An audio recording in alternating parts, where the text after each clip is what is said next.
When you have difficult times, when you get discouraged, how do you get through that?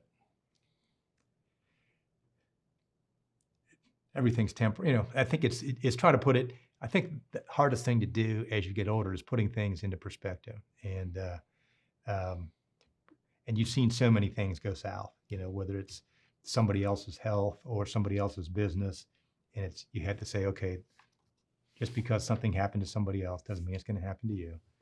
And um, I think it. I think you can look at having witnessed a lot as either being, hey, most people got through it, or you can say, wow, a lot of bad things happen to good people. So I think you have to concentrate more on most people get through it, and most of the things you worry about never happen. So Right. that's a critical sort of revelation to come to in your life. Last two questions, one very worldly, one very otherworldly. Okay. We live in a material world. What is your favorite possession, that thing that just brings you great joy? It would have to be my drum kit. It's a really good one, way better than I am as a drummer. And I found a guy who he bought this drum kit and took one lesson and decided he didn't want to. He had played in high school or something and decided he wasn't going to do it. And he sold it to me for a song. It's a DW. It's really good, and it's fun. I mean, that's. I find like music, unlike golf, every time you play, you get a little bit better and you learn a little bit more and you can apply a little bit more.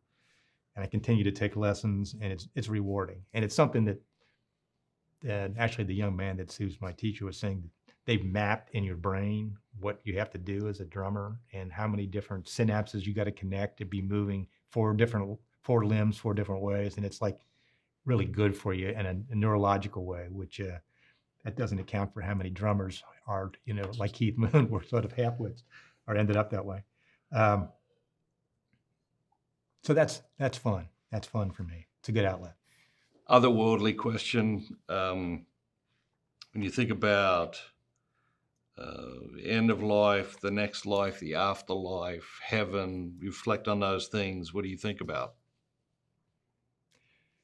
Well, reconnecting with my parents and my brother, and some uncles I was particularly close to. Um, as you get older, you think about that more. You're not going to be here forever. And as my brother used to say, the cemetery is filled with essential people that, it's like, they were essential for a while. I think just sort of one of the things that I hope is true is that you can continue to help people there, and I think you can. Um, I think that's why, to the extent that I am good at what I'm doing, I really enjoy helping people, and it's really, if you read my books, it's really about trying to help people make good decisions about their business, and I feel like that's one part of your life that, while it's not foolproof.